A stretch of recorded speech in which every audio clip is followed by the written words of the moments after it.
Nous allons maintenant entamer la deuxième partie qui est vraiment l'actualité nationale. Alors, vous êtes professeur Romeyonga, vous êtes analyste indépendant. Notre pays est dans les soubresauts de la guerre. On parle de la guerre dans l'Est, on parle de la guerre à l'Est. Dans la guerre à l'Est et dans l'Est, on sent qu'il y a des mouvements, on commence à bouger ici et là des accords.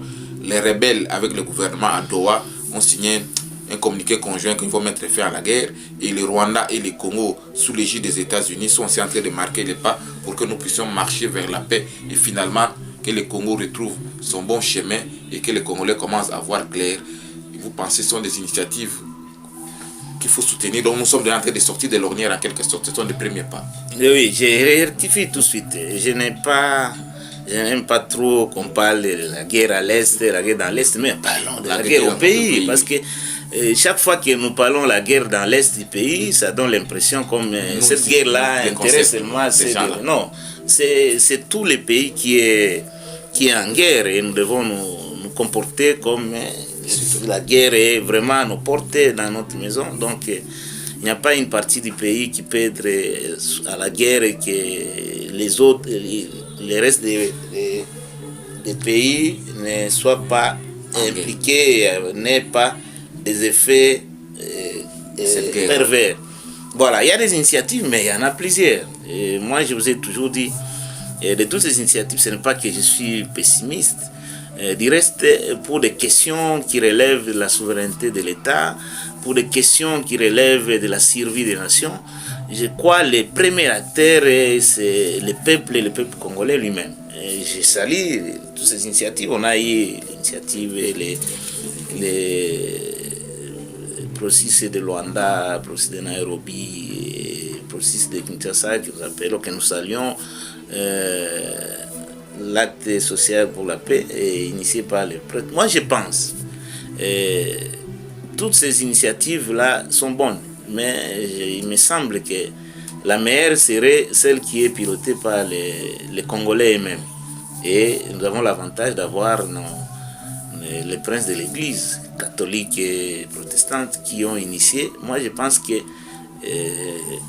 toutes ces initiatives, Doha, Rwanda, Washington et tout, concourent que nous puissions uniformiser, que nous puissions mettre ensemble et que toutes ces initiatives qui viennent de l'étranger soient des cahiers de charges qui peuvent être mises en place et confiées aux prélats, aux prêtres, aux pasteurs qui connaissent bien le Congo. Personne ne fera le bonheur des Congolais alliés et place. Et chaque fois qu'on décide du sort des Congolais par quelqu'un d'autre qui ne soit pas congolais, j'ai doute fort que ce soit une initiative qui donne. Et du reste, on est là, mais vous avez appris depuis hier, les combats aussi ont repris. Donc, ce sont bon, on donne des intentions. Et tout ce que nous voyons là, la diplomatie, elle sera véritablement efficace. C'est quand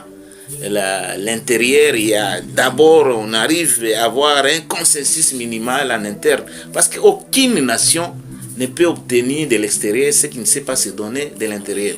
Tant qu'il y aura des frustrations en interne, on peut signer tous ces accords et tous ces protocoles et tout, mais tant qu'on n'aura pas résolu la crise en interne, tant qu'on n'aura pas obtenu le consensus minimal, rien ne pourra, tout ce qui pourra être décidé, ce sera seulement provisoire. Mais pour qu'il y ait véritablement la paix durable, il faut qu'il y ait la paix de cœur. Et la paix de cœur ici, le cœur ici, c'est fait allusion aux Congolais.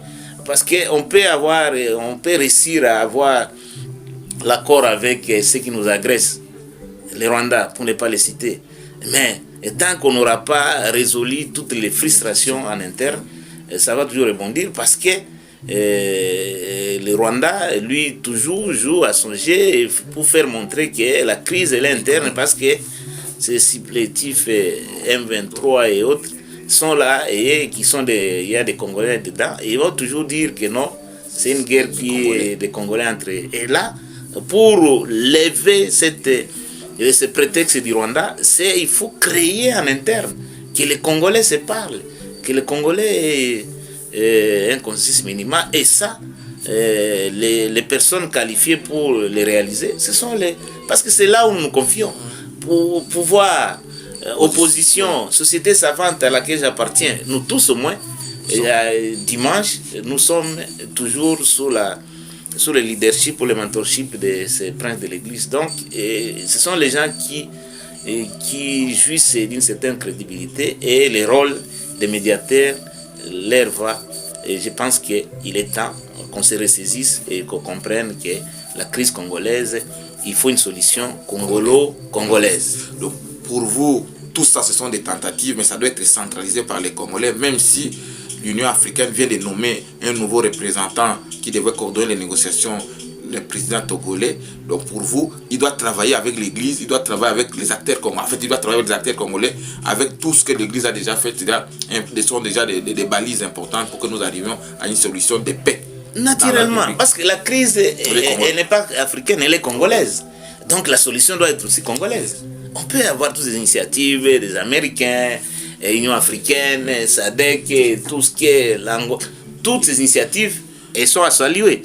Mais pour qu'on en arrive à une paix durable, il faut que l'œuvre de cette pacification soit exclusivement l'œuvre congolaise. Donc, la crise, elle est congolaise, donc la solution doit être congolo-congolaise. Donc, nous espérons que on ne doit pas laisser tout ce qu'on a mis là, on ne doit pas laisser le bébé avec l'eau du bain. Ce sont des efforts, on doit tenir compte de ça, même si ça c'était un point de vue que vous donnez en tant qu'analyste, même si le pouvoir lui semble avoir ses propres réminiscences, mais au moins il ne faut pas négliger cet effort que nos pères de l'église ont fait, ces déplacements, tous ces voyages pour chercher la paix, on doit en tenir compte. Sans être prophète, moi je vous dis que tant qu'on n'aura pas compris que la solution doit être celle proposée par les pères de l'église, je crois que toutes les initiatives qui sont proposées ça et là, c'est vrai, je suis optimiste de naissance et de nature, mais pour cette question-là, je reste un optimiste lucide.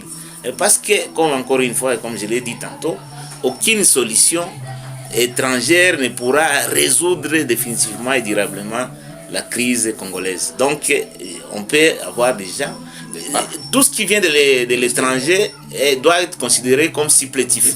Mais le substantiel doit être congolais. Oui, professeur Omeyonga, nous avons un autre problème. Le président Joseph Kabila, sénateur à vie, président honoraire, s'implique dans la rébellion et il a dit « je rentre au pays par l'est du pays ». Et le gouvernement a trouvé cette accointance très louche et les sanctions, les ministres, tout le monde s'est enflammé. Est-ce que c'est une manière de trouver... Est-ce que c'était pour lui une bonne manière de rejeter l'honorabilité qu'on lui a conférée? Bon, je ne saurais pas défendre qui que ce soit. Du reste, je vais vous dire que moi, je suis pacifiste. Et je n'aime pas la belligérance. Bon, si le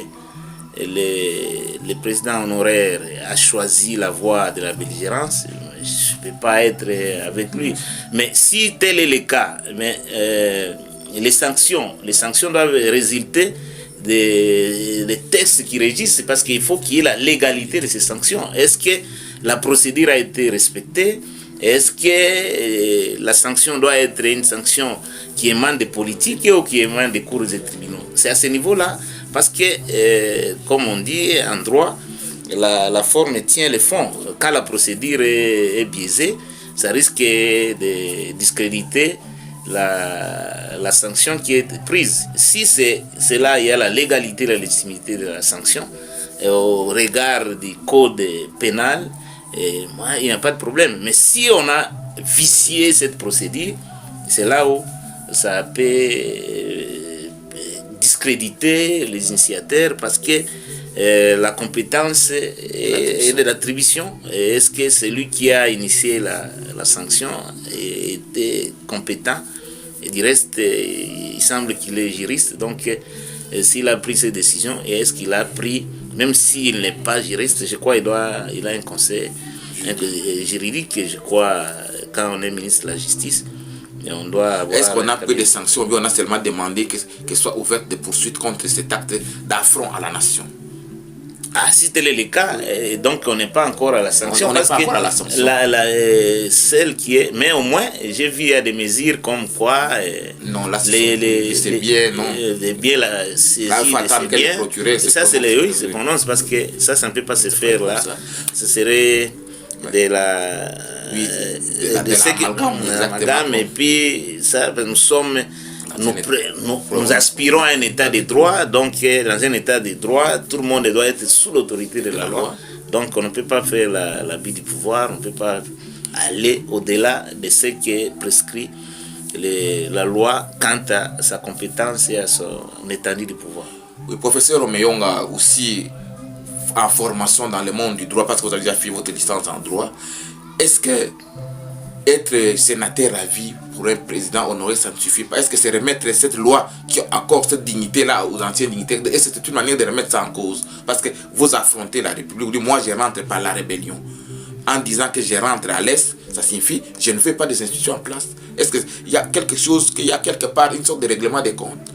Ou bien, je vous ai donné ça, vous n'avez pas répondu, vous n'avez pas respecté les comptes, alors moi j'entre en rébellion ouverte.